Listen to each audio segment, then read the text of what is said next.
બીજા જન્મમાં પણ તમારા કર્મ તમને ગોતી લે. કર્મ પીછો છોડતા નથી. કેટલાક કર્મો આ જન્મમાં જ ફળ આપી દે અને કેટલાક કર્મો જે પાક્યા ના હોય ને આ જન્મમાં આપણે કર્યા હોય પણ આપણને આ જન્મમાં એનો દંડ કે એનું ફળ ન મળ્યું હોય, પાપ હોય કે પુણ્ય હોય, તો મર્યા પછી એ કર્મ સાથે આવે.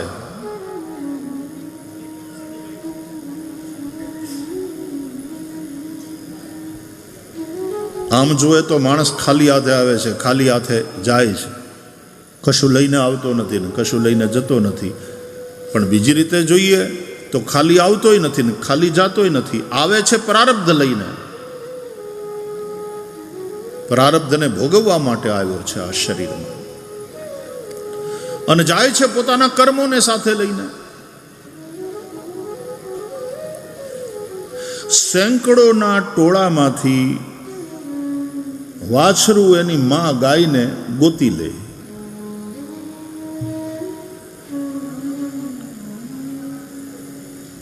બીજા જન્મમાં પણ તમારા કર્મ તમને ગોતી લે. કર્મ પીછો છોડતા નથી. કર્માનુગો ગચ્છતિ જીવ એક, ધર્માનુગો ગચ્છતિ જીવ એક, બંને રીતે. મરે છે માણસ ત્યારે કંઈ સાથે લઈ નથી જતો, પણ એના કર્મ એનો પીછો નથી છોડતા. અને બધા કર્મો જે સંચિત થયેલા હોય એ પછી જ્યારે પાકે ત્યારે એ પાકેલા કર્મોનું જે કલેક્ટિવ આઉટકમ છે એનું નામ પ્રારબ્ધ, એનું નામ ડેસ્ટિની. અને પ્રારબ્ધ અનુસાર જાતિ, આયુષ્ય અને ભોગ આ ત્રણેય વસ્તુ નક્કી થાય. જાતિ, ક્યાં એને જન્મ મળશે, કયા મા બાપથી, કઈ યોનિમાં, આ પ્રારબ્ધ અનુસાર નક્કી હોય છે. આયુષ્ય, પ્રારબ્ધ અનુસાર આયુષ્ય નક્કી હોય કે આ જીવ આટલું આયુષ્ય લઈને આવ્યો. અને પ્રારબ્ધ અનુસાર ભોગ નક્કી હોય કે આણે આટલું સુખ ભોગવવાનું, આટલું દુઃખ ભોગવવાનું. એવા પુણ્ય કર્મ બેલેન્સમાં હોય તો એ પ્રમાણે એને સુખ ભોગવવાનું આવે, અથવા એવા પાપ કર્મ કર્યા હોય તો દુઃખ ભોગવવાનું આવે. સુખ અને દુઃખ એ પુણ્ય અને પાપનું ફળ છે. તો આપણા જ કર્મોનું ફળ આપણે ભોગવીએ છીએ. સુખ દુઃખનો કોઈ બીજો દાતા નથી, શાસ્ત્રો કહે છે. એના નિર્માતા આપણે પોતે છીએ. સુખસ્ય દુઃખસ્ય ન કોપી દાતા પરો દદાતીતિ કુબુદ્ધિરેશા અહમ કરોમીતિ વૃથાભિમાન સ્વકર્મ સૂત્રે ગ્રથિતો હિ લોકઃ. રામચરિતમાનસ કહે છે, કાઉ ન કૌ સુખ દુઃખ કર દાતા નિજકૃત કર્મ ભોગ સબ ભ્રાતા. સુખ દુઃખનો કોઈ બીજો દાતા નથી. આપણે જ આપણા કરેલા કર્મ એનું ફળ ભોગવીએ છીએ. ભગવાન શ્રી કૃષ્ણ પણ શ્રીમદ ભાગવતના 10મ સ્કંદમાં વ્રજવાસીઓને સમજાવે છે, કર્મણા જાયતે જંતુ કર્મણૈવ વિલીયતે સુખમ દુઃખમ ભયમ ક્ષેમમ કર્મણૈવાભિપદ્યતે. કર્મ થકી જીવનો જન્મ, કર્માનુસાર એનું મૃત્યુ. સુખ દુઃખ ભય ક્ષેમ આ બધું કર્મનું જ ફળ છે. કર્મ પ્રધાન વિશ્વ કરી રાખા. આ સૃષ્ટિ કર્મ પ્રધાન છે. મનુષ્યની વાત છે ત્યાં સુધી એ માત્ર પ્રકૃતિથી જ પરિચાલિત નથી. પ્રકૃતિ યાન્તિ ભૂતાની. પણ મનુષ્યનો સવાલ છે ત્યાં સુધી એને કર્મ કરવાની સ્વતંત્રતા મળી છે. મનુષ્ય શ્રેષ્ઠ છે દેહધારીઓમાં, એને સ્વતંત્રતા મળી છે કર્મ કરવાની. બીજા બધા પ્રાણીઓને ભૂખ લાગે એટલે ખાય, હિંસક હોય તો એ મારીને ખાય. સિંહ કઈ એકાદશીના ઉપવાસ ન કરે. એ પ્રકૃતિ યાન્તિ ભૂતાની. પણ માણસને ભૂખ લાગી હોય તોય કે નહીં આજ મારે ઉપવાસ છે, મારે એકાદશીનો ઉપવાસ છે, અથવા તો મારે એકટાણું છે. वो संयम बरते. धर्म तो पशु के परमेश्वर માટે નથી, મનુષ્ય માટે છે. ભગવાનને એકાદશીનો ઉપવાસ ન કરાવાય, આપણે કરવાનો હોય. ધર્મ મનુષ્ય માટે છે.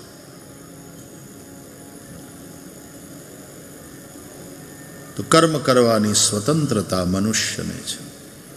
અને તેથી જ ભગવાને ગીતામાં કહ્યું, કર્મણ્યેવાધિકારસ્તે મા ફલેષુ કદાચન. અહીંયા એવ શબ્દ બહુ મહત્વનો છે. કર્મણી એવ તે અધિકાર. ત્યાં અધિકારનો અર્થ સ્વતંત્રતા એવો કર્યો. કર્મ કરવામાં તું સ્વતંત્ર છે, પણ કર્મણી એવ, કર્મ કરવામાં જ. જેવા કર્મ કરશે તેનું તેવું ફળ મળશે, અને એ ફળ ભોગવવા માટે તું બંધાયેલો છે. કર્મ કરવામાં તું સ્વતંત્ર છે, પણ મા ફલેષુ કદાચન, એના ફળમાં તું સ્વતંત્ર નથી. જેવા કર્મ કર્યા હશે તેનું તે અનુસાર તને ફળ મળશે, અને એ તારે ભોગવવું જ પડશે. અવશ્યમેવ ભોક્તવ્યમ કૃતમ કર્મ શુભાશુભમ. તો કર્મ કરવામાં સ્વતંત્રતા છે મનુષ્યને, પણ એટલા માટે એની સાથે, દરેક સ્વતંત્રતા સાથે જવાબદારી જોડાયેલી હોય છે. પછી આપણા કર્મની જવાબદારી આપણી. इसलिए कर्म करते वक्त सावधान. इसलिए धर्म को साथ रख करके चलो, धर्माचरण करते हुए चलो. शास्त्रों और सदगुरु के वचनों को याद करते हुए चलो, ताकि पता चले क्या करना चाहिए, क्या नहीं करना चाहिए. विधि निषेध रूप धर्म, आ कराय आ न कराय, आ खवाय आ न खवाय, आ पीवाय आ न पीवाय, आम बोलाय आम न बोलाय. આ વિધિ નિષેધ રૂપ ધર્મ સતત આપણી સાથે હોવો જોઈએ. આપણી પાસે વિવેક હોવો જોઈએ. કર્મ કરતી વખતે વિવેકના પ્રકાશમાં યાત્રા કરો. બાકી તો કર્મ પ્રધાન વિશ્વ કરી રાખ. તો એક દ્રષ્ટિથી જોઈએ તો આપણે ખાલી આવતા પણ નથી અને ખાલી જતા પણ નથી. પ્રારબ્ધ લઈને મનુષ્ય આવે છે અને પોતાના કર્મોને લઈ અને એ જાય છે. અને કર્મો અનુસાર એનું પ્રારબ્ધ નક્કી થાય. ક્રિયમાણ, સંચિત, પ્રારબ્ધ, આવી રીતના કર્મના પ્રકારો કયા છે. અત્યારે આપણે જે કરી રહ્યા છીએ તે ક્રિયમાણ કર્મ છે. આપણે કરી ચૂક્યા, પણ હજી જેનું ફળ નથી મળ્યું અને એ જમા પડ્યા છે, એ સંચિત કર્મો છે. અને પ્રારબ્ધ એટલે એ સંચિત કર્મો એ ભેગા મળી અને પછી જે એક પરિણામ આપણા માટે નક્કી કર્યું, એ પ્રારબ્ધ છે. પ્રારબ્ધ ભોગવવું જ પડે.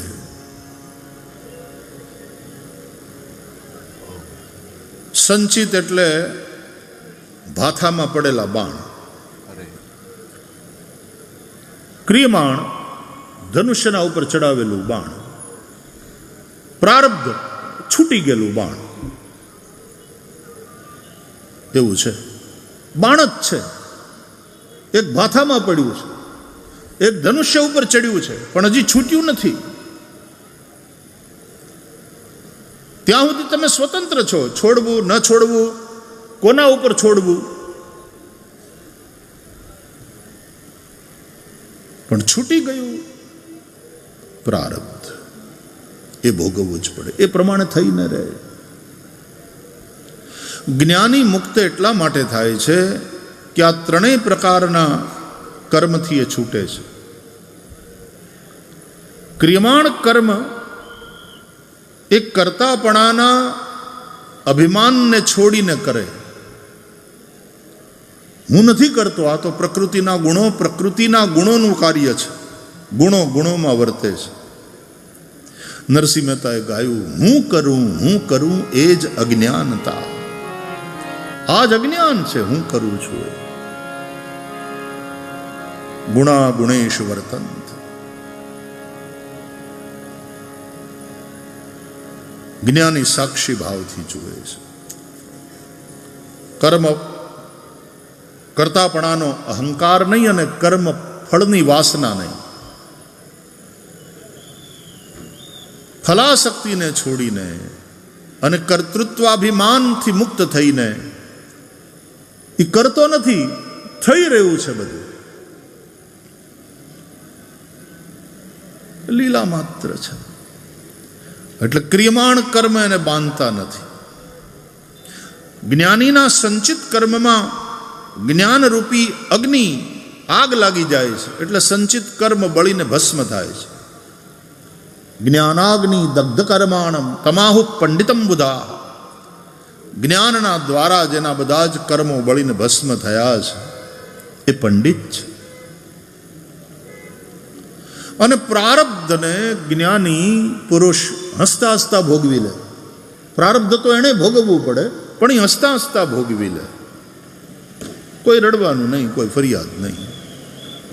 પ્રારબ્ધ ભોગવાઈ જાય. પ્રારબ્ધ ભોગવવું પડે. ભાગ્યમાં લખેલું એ તો સૌએ ભોગવવું પડે. દેવોને દુઃખ પડે, માનવ શું કામ રડે. દેવોને દુઃખ દેવોય દુઃખી. દેવોને દુઃખ પડે, માનવ શું કામ રડે. ભાગ્યમાં લખેલું એ તો સૌએ ભોગવવું પડે. ભાગ્યમાં લખેલું એ તો સૌએ ભોગવવું પડે. અને રામ સીતા પામ્યા વનવાસ. રામ સીતા પામ્યા વનવાસ. સુખ દુઃખ તો આવે સંસારમાં. ભાવ ધરી ભજવા ભગવાન. ભાવ ધરી ભજવા ભગવાન. સુખ દુઃખ તો આવે સંસારમાં. રામને રાજા થવાનું હતું, એની જગ્યાએ વનવાસ. જનકજીએ દીકરીને સાસરે વળાવી ત્યારે એને ખબર હતી કે મારી દીકરીને વનમાં રહેવાનું આવશે. એ તો અયોધ્યાના ચક્રવર્તી રાજાને ત્યાં દીકરીને વળાવતા હતા. અને એ સીતાજી, રામને વનવાસ મળ્યો છે, સીતાજીને નહીં, પણ રામની સાથે સાથે ચાલ્યા. આ સીતાજીનું પાતિવ્રત. રામ સીતા પામ્યા. કૃષ્ણ જેલમાં જન્મે છે, જન્મતાની સાથે ભાગે છે. ટેન્શન તો જુઓ. ગોકુળમાં રહ્યા છે ત્યાં સુધી સતત કંસના હુમલા થતા રહ્યા છે. કંસ અસુરોને રાક્ષસોને મોકલતો રહ્યો છે. આમ જોઈએ તો નિરાતે ક્યાં જીવવાનું આવ્યું. પછી પાછા મથુરા આવ્યા અને કંસને માર્યો. કંસને માર્યા પછી થોડો સમય મળ્યો એટલે વળી ગુરુજીને ત્યાં ગયા ઉજ્જૈન સાંદીપનીના આશ્રમમાં ભણવા. થોડું ઘણું ભણીને આવ્યા, પણ થોડું ઘણું નહીં, થોડા ઘણા દિવસોમાં પણ ભણ્યા બધું. થોડા જ સમયમાં 64 કલા અને બધી વિદ્યાઓ પ્રાપ્ત કરીને ભગવાન આવ્યા. આવું ભાગવત કહે છે. રામચરિતમાનસમાં પણ તુલસીદાસજી લખે છે કે રામ લક્ષ્મણ ભરત શત્રુઘ્ન ચારે ભાઈઓ ગુરુગૃહ ગયે પઢન રઘુરાઈ તો અલ્પકાલ વિદ્યા સબ પાઈ. અલ્પ સમયમાં બધી જ વિદ્યા પ્રાપ્ત કરી લીધી, કારણ કે વેદો તો ભગવાનના સહજ શ્વાસ રૂપ છે.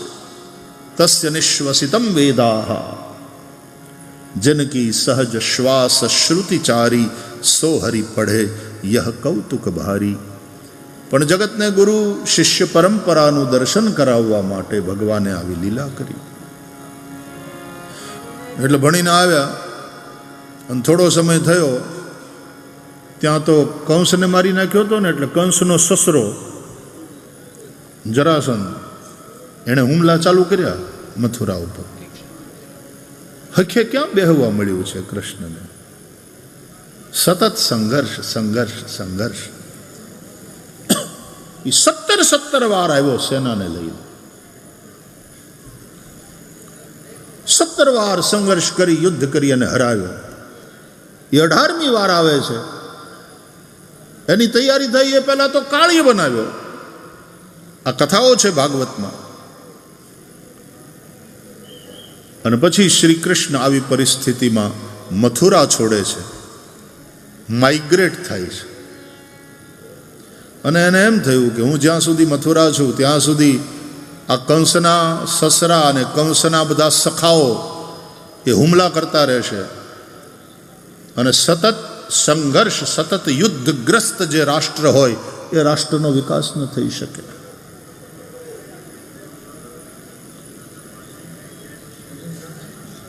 યુદ્ધ અનિવાર્ય બની જાય તો લડવું પડે એ વાત બરાબર છે, બાકી યુદ્ધ એ કોઈ સારી બાબત નથી. शांति और अमन के वातावरण में ही राष्ट्र का विकास हो सकता है, समाज का उत्थान हो सकता है.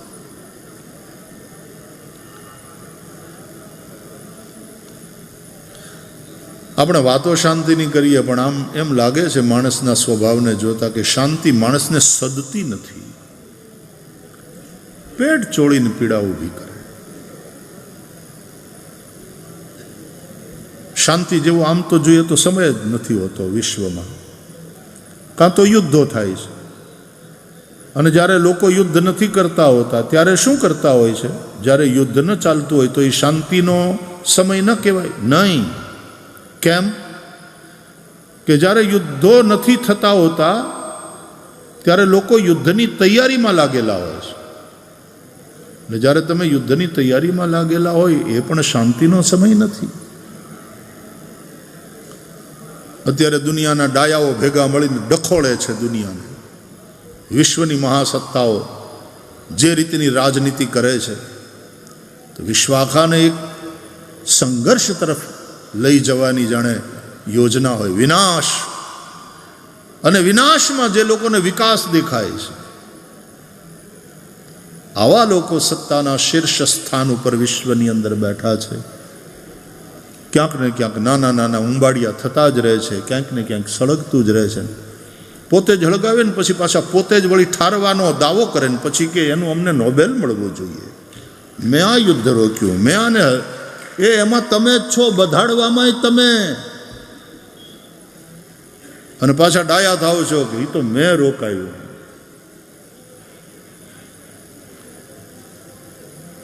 ये राजनीति का जो दम्भ है,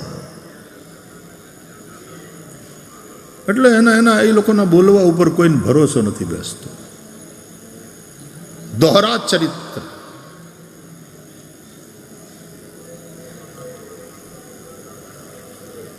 યુદ્ધ નહીં, યુદ્ધની વિભીષિકા નહીં, ક્રાંતિ. વ્યક્તિને શાંતિ જોઈએ છે, સમાજને ક્રાંતિ જોઈએ છે. અને શ્રી કૃષ્ણનું ચરિત્ર વ્યક્તિને શાંતિ અને સમાજને ક્રાંતિ પ્રદાન કરનારું છે. ક્રાંતિમાં પણ વિધ્વંસ હોય છે, પણ એ નવનિર્માણ માટેનો. નવનિર્માણ માટેનો. તમારું બહુ જૂનું ઘર હોય ને હવે પછી તમારી સગવડ, તમારી જરૂરિયાત વધી હોય તો એ અનુસાર આ ઘર નાનું પડે. 2 દીકરા પરણ્યા, નોખું થવું નથી કોઈને, બધાને સાથે રહેવું છે, તો પછી ઓલું જૂનું ઘર પાડી અને નવું ઘર બનાવવું પડે કે નહીં? એ ઘરને પાડવું, એ જૂની આટલા વર્ષથી 50-60 વર્ષથી જ્યાં રહેતા હતા એ ઇમારત, એ વ્યવસ્થા, એ બધી તોડી પાડી અને નવું નિર્માણ, નવી વ્યવસ્થા. કે હવે આ બેડરૂમ મોટા દીકરાનો, આ બેડરૂમ નાના દીકરાનો, આ બેડરૂમ વચલાનો, આ એક ગેસ્ટ રૂમ છે, બા બાપુજી માટેનો આ રૂમ છે, આ કિચન. પહેલાં તો એવું બધું હતું નહીં, નાનું જૂનું મકાન હતું. છોકરાઓ નાના હતા, બધા સાથે રહેતા હતા, નીચે સૂઈ જતા હતા. પૈસા વધ્યા, સમય બદલાયો, સમસ્યાઓ નવી આવી, એટલે નવા સમાધાન શોધવા પડે. અને નવા समाधान માટે, नवी व्यवस्था માટે पुरानी जो व्यवस्था है उसको तोड़ना यह क्रांति की बात है। नवनिर्माण माटे थईने तमे विध्वंस करो अने समझदार लोको दृष्टिवाळा लोको ज क्रांति करी शके, बाकी तो टोळाओ ये मात्र ने मात्र विध्वंस करे। ये नवनिर्माण माटेनी नथी होती बात, ये विध्वंस करे, हळगावे, मोटरों ने हळगावे, सरकारी इमारतों ने आग लगाड़े, बसो बाળી नाखे। तो मजा नहीं होता पाછી કે એ ટોળા નીકળ્યું હોય ને હળગાવવા માટે બધે ઠેકાણે, ત્યાં કોકને પોતાની બાઇક હોય કે પોતાની મોટર, ये मेरी वाली है, मेरी है, ન્યા બચાવે। તો રાષ્ટ્ર તેરા નહીં હે, આ દેશ તારો નથી અને આ રાષ્ટ્રની સંપત્તિ છે। તો સમાજ અને ભીડમાં અંતર છે। ભીડ પાસે માથા હોય, મગજ નહીં। समाज एने कहेवाय ज्यां समझदारोनो समूह भेगो थयो होय ते समाज। समाज अने समझ आ बंने शब्दने संबंध छे। समझदार लोकोना समूहने समाज कहेवाय, नहीं तो भीड़ होय छे। भीड़नी पासे प्रचंड ताकत होय छे, जबरी संख्या एकत्र थई जाय, पण एनी पासे એ સમયે બુદ્ધિ નથી હોતી, એ સમયે એની પાસે મગજ નથી હોતું। તમે ટોળાની જે એક સાયકોલોજી હોય છે ને એ અલગ હોય છે, અને તમે જો ટોળાનો ભાગ બનો તો તમે હારા હોવા છતાં એમાં ખેંચાઈ જાઓ, એ ખતરા।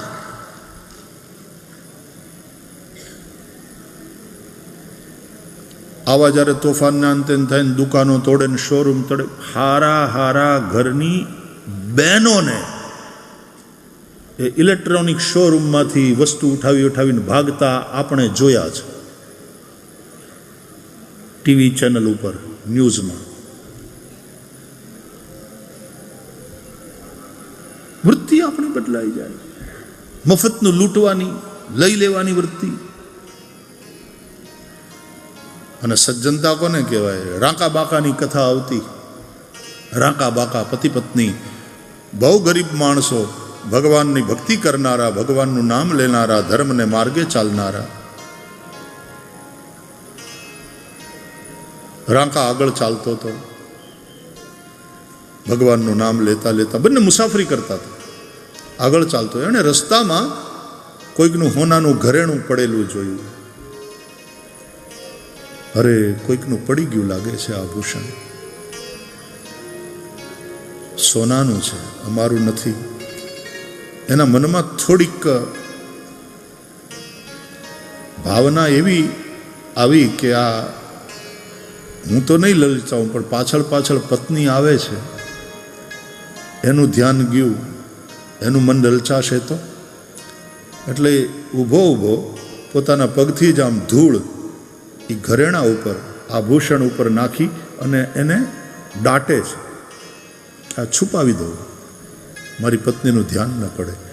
ત્યાં તો માથે પોટલું લઈ અને પત્ની પણ ત્યાં પહોંચી ગઈ, અને પછી એણે જોયું ને પતિના કરતા, એ જોઈ ગઈ, થોડુંક જ બાકી રહી ગયું હતું સોનાનું ઘરેણું, બાકી આમ ધૂળમાં એણે પગથી, તો બાંકા કે પત્ની માથે પોટલું ને, એ પતિને કે કેમ ધૂળની માથે ધૂળ નાખો છો?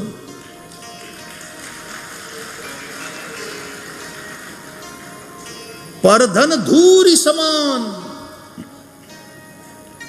જે આપણું નથી, પરધન છે અને ધૂળ સમાન માને માણસ।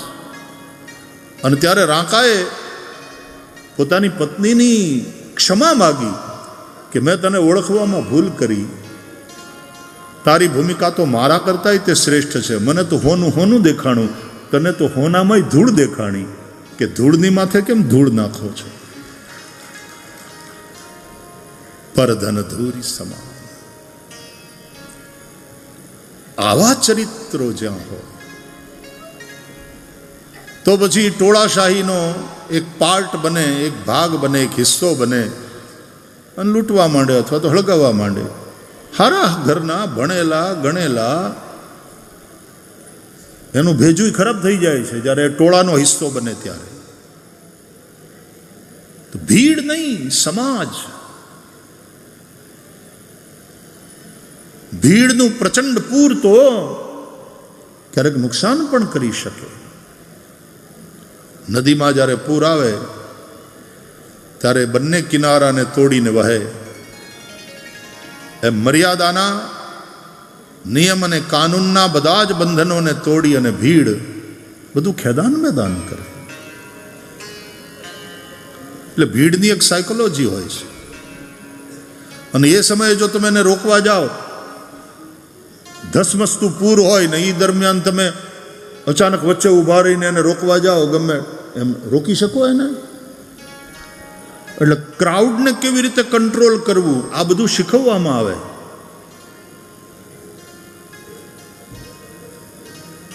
સમાજ,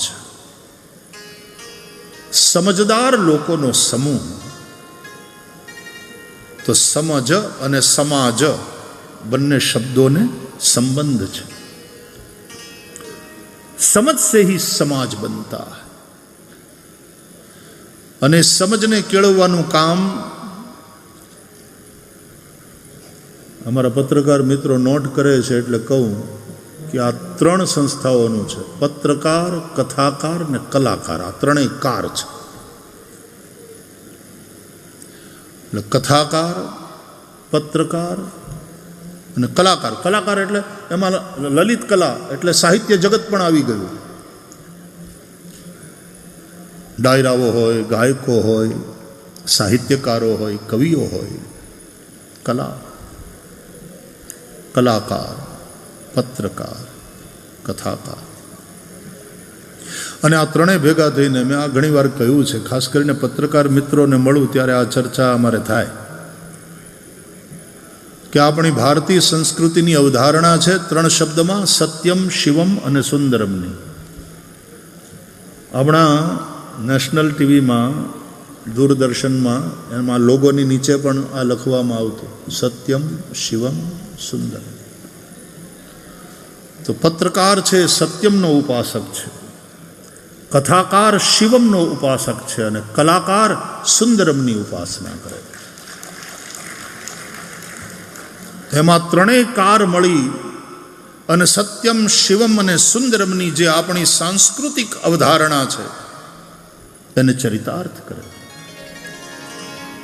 પત્રકારની લેખની સત્યને વરેલી હોય, એ સત્યની ઉપાસના કરે. કથાકારની પાસે આવે ત્યારે શિવમ, કલ્યાણકારી સત્ય એટલે કે પરમ સત્ય, પારમાર્થિક સત્ય, પરબ્રહ્મની વાત કરે. શિવમ, કલ્યાણ થાય તમારું એવી રીતની વાત કરે, એવી રીતનું પ્રબોધન કરે વ્યક્તિ અને સમાજનું. અને કલાકારની પાસે જ્યારે પહોંચે વાત ત્યારે સુંદરમ, न तुम्हारे विचार, न तुम्हारी भावना, न तुम्हारा समाज, न तुम्हारा व्यवहार भद्दा हो. भद्दा नहीं, भद्र हो, सुंदर हो. तुम्हारा व्यवहार शालीन हो.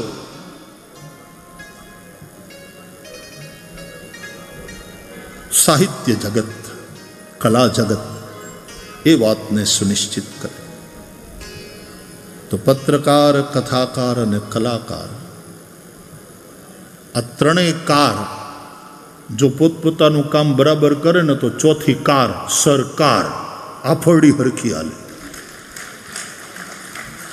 કારણ કે સરકાર લોકશાહીમાં અંતે તો જનતા બનાવે એવી બને જ ને. જનતા દ્વારા, જનતા માટે, જનતાની સરકાર, for the people, by the people, of the people. એક શાસન વ્યવસ્થા જે તૈયાર થાય પ્રજાતંત્રમાં, આ પ્રજાતાંત્રિક શાસન વ્યવસ્થા છે. તો સરકાર, તો સમાજ જેવી સરકાર બનાવે એવી સરકાર બને. અને સમજદાર લોકોનો સમૂહ તે સમાજ, અને એટલા માટે સમાજનો પ્રત્યેક વ્યક્તિ એક સમજ સાથે વોટ આપે. એક તો વોટ આપે, વોટ નાખવા જાય, કારણ કે નાગરિક તરીકેનું એનું કર્તવ્ય પણ છે, માત્ર અધિકાર નથી. મતદાન એ કર્તવ્ય પણ છે. જેમ દાન કર્તવ્ય છે, એમ મતની સાથે દાન શબ્દ જોડ્યો, મતદાન એ કર્તવ્ય છે. દાતવ્યમ મિતિ યદ્દાનમ દીયતેનુપકારિણે દેશે કાલે ચ પાત્રે ચ તદ્દાનમ સાત્વિકમ સ્મૃતમ. એમ મતદાન એ પણ યોગ્ય સ્થાનમાં યોગ્ય વ્યક્તિને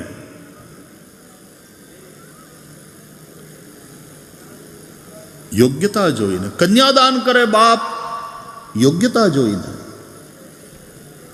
ધનનું દાન પણ માણસ કરે દેશે કાલે ચ પાત્રે ચ. આ ત્રણેય વસ્તુને ધ્યાનમાં રાખીને કરે. દેશ કાળ અને એ સુપાત્ર છે કે નહીં. હા, નહીં તો કુપાત્ર કો દાન દિયો ન દિયો. જ્ઞાન પણ કુપાત્રને નહીં. કુપાત્રની આગળ વસ્તુ નવાવીએ પાનભાઈ, ત્યાં સમજીને રહીએ ચૂપ. મરરે આવીને ધનનો ઢગલો કરે રે મોટો, એ ભલે હોય મોટો ભૂપ. કુપાત્રને જ્ઞાન નહીં, કુપાત્રને દાન નહીં. પછી એ ધનનું દાન હોય, એ ગોદાન હોય, એ ભૂમિદાન હોય, એ વિદ્યાદાન હોય કે મતદાન હોય, કુપાત્રને નહીં.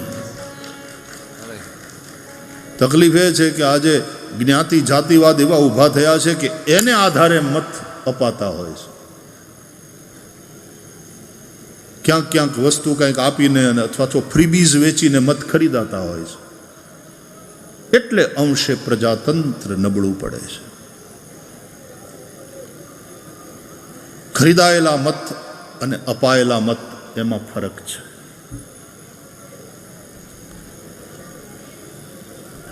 તો કોઈ પણ પ્રકારની લાલચમાં આવ્યા વગર જ્ઞાતિ જાતિના ભેદથી ઉપર ઉઠી રાષ્ટ્રના અને સમાજના સમરસતા, એકતા અને ઉન્નતિ માટે સમજદારીપૂર્વક મત અપાય તો મતદાન. તો આ મતદાન એ નાગરિક તરીકેનું આપણું કર્તવ્ય છે. એ માત્ર અધિકાર નથી. આજે લોકો મત નાખવા નથી જતા અને પાછા રાજનીતિને ગાળ્યું દે. બગડેલી રાજનીતિની આલોચના. બગડેલી રાજનીતિ હોય કે જે હોય તે આલોચના કરવાનો અધિકાર ત્યારે જ પ્રાપ્ત થાય જો એ મત નાખવા જતો હોય, પોતાના કર્તવ્યનું પાલન. જે એક દિવસ મત નાખવા ન જાય, આટલું કષ્ટ ન લે, એને બગડેલી રાજનીતિક વ્યવસ્થા ઉપર ટીકા કરવાનો કોઈ નૈતિક અધિકાર નથી. અને પાછા એમ કે કોને આપવું, હવે આમાં કોઈ યોગ્ય નથી તો નોટાઈ છે, લ્યો જાઓ તો ખરા, નોટાનું બદન દબાવો કે ઉપરમાંથી કોઈ નહીં, અમને કોઈ યોગ્ય લાગતું નથી. હવે ચુનાવ આયોગે નોટાવાળી વ્યવસ્થા કરી છે.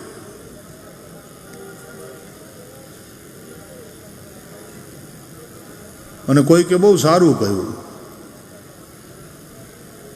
કે અત્યારની પરિસ્થિતિ એવી છે કે આપણે હારા અને નરસાની વચ્ચે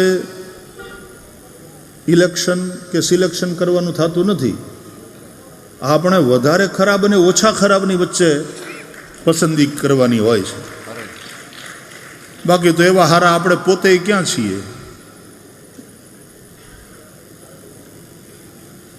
હવે તો આ ઇલેક્ટ્રોનિક પેલા બધા આવી ગયા, મશીન એ રીતના થઈ ગયા. બાકી જે સમયે ઓલા સિક્કા મારવાના હતા ને, એટલે ત્યારે ખબર છે એની અંદર આમ ચોકડીવાળું નિશાન આવતું. એટલે કોઈકે બહુ સરસ કહ્યું કે આ ચૂંટણીમાં જેના નામની માથે ચોકડી મારીએ એ જ ચૂંટાઈ જાય છે. ઉલટું થાય છે એ કે જેના નામની માથે ચોકડી મારીએ એ ચૂંટાઈ જાય. તો કંઈ નહીં, નોટાનું બટન દબાવો, પણ નાગરિક તરીકે એ આપણું કર્તવ્ય પણ છે. મતદાન એ માત્ર અધિકાર નથી, પ્રજાતંત્રમાં પ્રજાનું કર્તવ્ય પણ છે. પ્રજાતાંત્રિક વ્યવસ્થા બહુ શ્રેષ્ઠ છે, પણ યોગ્ય રીતે એના માટે થઈને સમાજ જાગૃત હોય એ બહુ જરૂરી છે, બહુ જરૂરી. ત્યાં જ પ્રજાતાંત્રિક વ્યવસ્થા સફળ થઈ શકે. અને એના માટે પ્રજાને એજ્યુકેટ કરવી જ પડે. અને એ એજ્યુકેટ કરવાનું કામ આ ત્રણેય કારનું છે: પત્રકાર, કથાકાર, કલાકાર. અને તેથી આ ત્રણેય જણા નિર્ભીકપણે વાત કરે.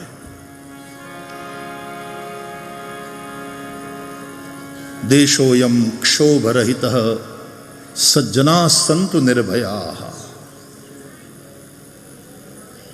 આવી પ્રાર્થનાઓ કરવામાં આવી છે. કાલે વર્ષતુ પર્જન્ય પૃથ્વી શસ્યશાલિની દેશોયમ ક્ષોભરહિત સજ્જના સંતુ નિર્ભયા. સજ્જનો નિર્ભય બને. ત્યારે પ્રજાતાંત્રિક વ્યવસ્થામાં શાસન વ્યવસ્થા સુધરે, પ્રશાસનિક વ્યવસ્થા સુધરે. તો પત્રકાર, કથાકાર અને કલાકાર એ ત્રણેય કાર મળી અને જો સત્યમ શિવમ સુંદરમની નિષ્ઠાપૂર્વક ઉપાસના કરે તો સમજદાર લોકોનો સમૂહ ઊભો થઈ શકે, સમાજનું નિર્માણ થઈ શકે, સમાજનું ઉત્થાન થઈ શકે. અને એવા સમજદાર લોકોનો સમૂહ પછી જે સરકાર બનાવે, નિશ્ચિતપણે સમાજની ઉન્નતિ અને રાષ્ટ્રના વિકાસના કાર્યને સુપેરે કરી શકે. એમાં અત્યારની આપણી જે જીવનશૈલી છે ને, એ અનુસાર આમ ગણીએ તો આપણી સવાર પત્રકાર પ્રભાવિત કરે છે. સવારના પોરમાં છાપવું આવે હાથમાં. પહેલાં માણસ પહેલું કામ શું કરે? ઉઠીને ચા પીતા પીતા છાપું વાંચવાનું. પત્રકારથી શરૂઆત થાય અને છેલ્લે રાતના તો ટીવી જોતા જોતા માણસ સૂવે લગભગ. એ ટીવીમાં બધી કલા, બધા મનોરંજનના કાર્યક્રમો તે બધું. ટીવીમાં ન્યૂઝ ચેનલ તો હોય છે, પણ રાતના સૂતા પહેલાં ભાઈ સાહેબ કોઈ દિવસ ડિબેટ જોતા નહીં. ડિબેટ જોતા નહીં, તમારી ઊંઘ ડિસ્ટર્બ થઈ જાય. એના કરતાં કંઈક ખારા કાર્યક્રમો જોવા, હળવા ફૂલ તમે થઈ જાઓ એવા કોઈ કાર્યક્રમને. આમ તો એમ કહે છે કે ઊંઘ હારી આવે એ માટે થઈને ઇલેક્ટ્રોનિક ગેજેટ્સથી કલાક દોઢ કલાક પહેલાં મુક્ત થઈ જવું.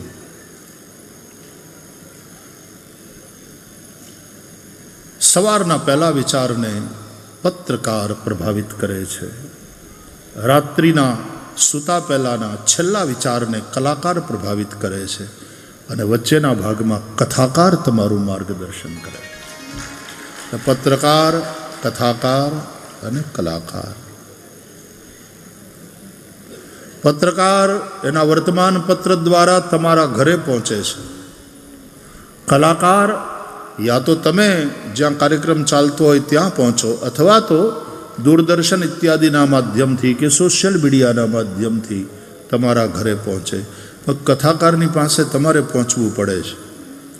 જ્યાં કથા હાલતી હોય ત્યાં લોકો બધા, હવે તો જો કે ટીવી અને સોશિયલ મીડિયાના માધ્યમથી કથા પણ તમારા ઘરે પહોંચે છે. એ વિજ્ઞાન અને ટેકનોલોજીનો આશીર્વાદ માનો. નહીં તો આપણે જ કથામાં જવું પડતું ને. નહીં તો ક્યાં હતું, આવું લાઈવ વાળું હતું જ નહીં. તો ભીડ और समाज में अंतर है. ભીડની પાસે માથા હોય છે, મગજ નહીં. ઘણા બધા માથા, હજારોની ભીડ, મગજ કોને કહેવાય? સમજદાર લોકોનો સમૂહ હોય તો समाज, तो समझ से समाज बनता है. जैसी समझ वैसा समाज. તો શ્રી કૃષ્ણની આ લીલા, શ્રી કૃષ્ણની કથા, રામજીની કથા, રામાયણની કથા વ્યક્તિને શાંતિ અને સમાજને ક્રાંતિ આપે છે. ક્રાંતિમાં પરિવર્તન થાય, વ્યવસ્થા બદલાય, પણ એ સમયાનુરૂપ નવી કલ્યાણકારી વ્યવસ્થા માટેનું પરિવર્તન છે. આંધળો વિધ્વંસ નથી, એ તો ભીડ કરે. એટલા માટે શ્રી કૃષ્ણ કથા, કૃષ્ણને આપણે અમથા જગતગુરુ કહીએ છીએ. કૃષ્ણમ વંદે જગતગુરુ.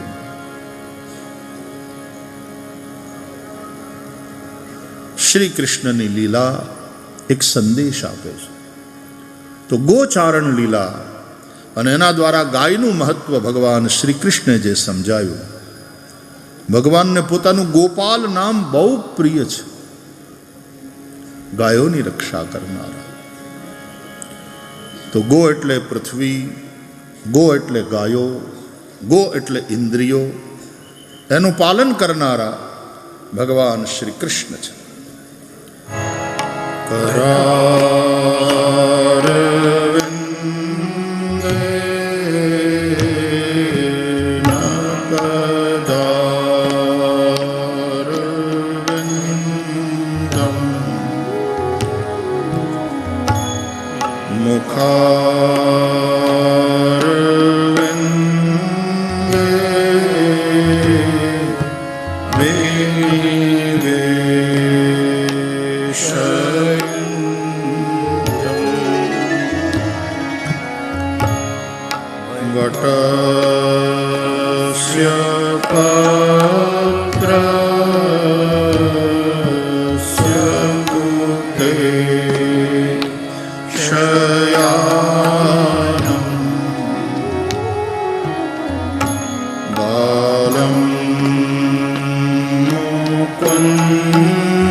ગૃહે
मिलित्वा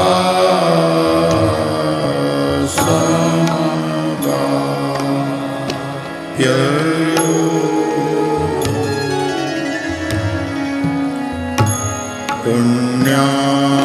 पुण्यानि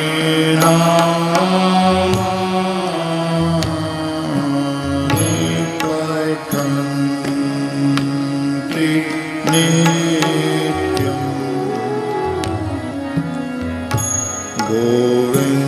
गोविन्द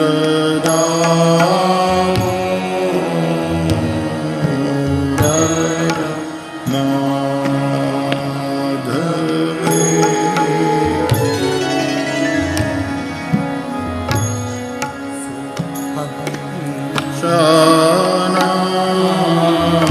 शानानि निजेपि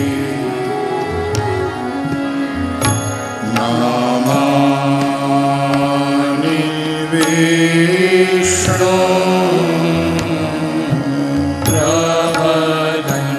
प्रवदन्ति मया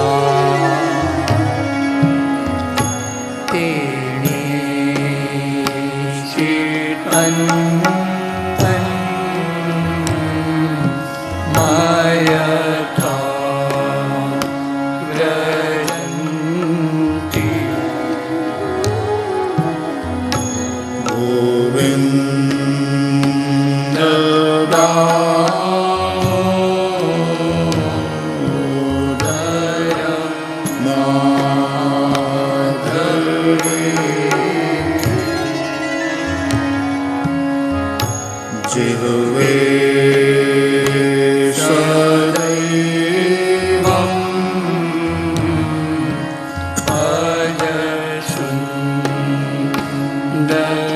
भजसुन्दराणि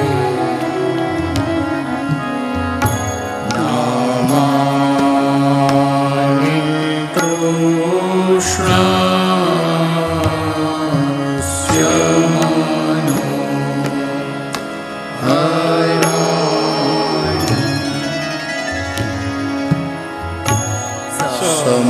समस्त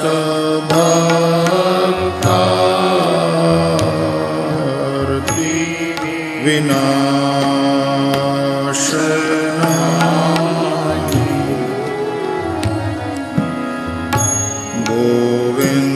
गोविन्द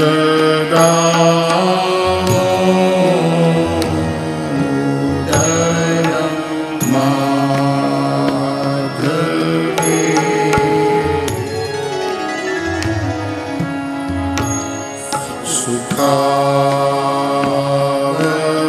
सुखावसाने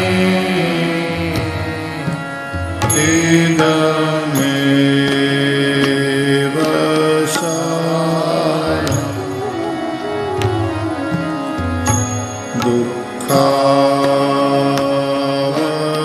दुःखावसाने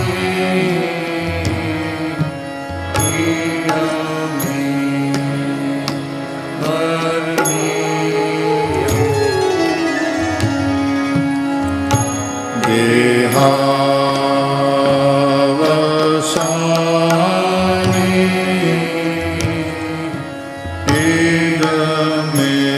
इदमेव जाप्यम् गोविन्द दामोदर माधवे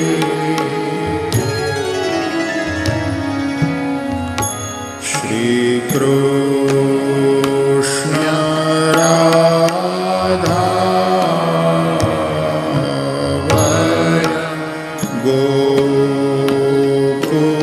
गोकुलेश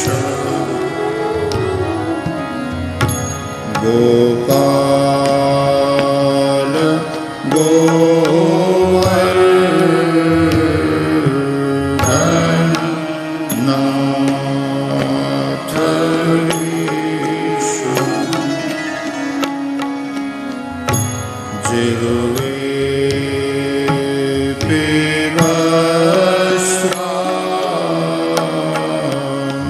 पिबस्रामृतमे तदेव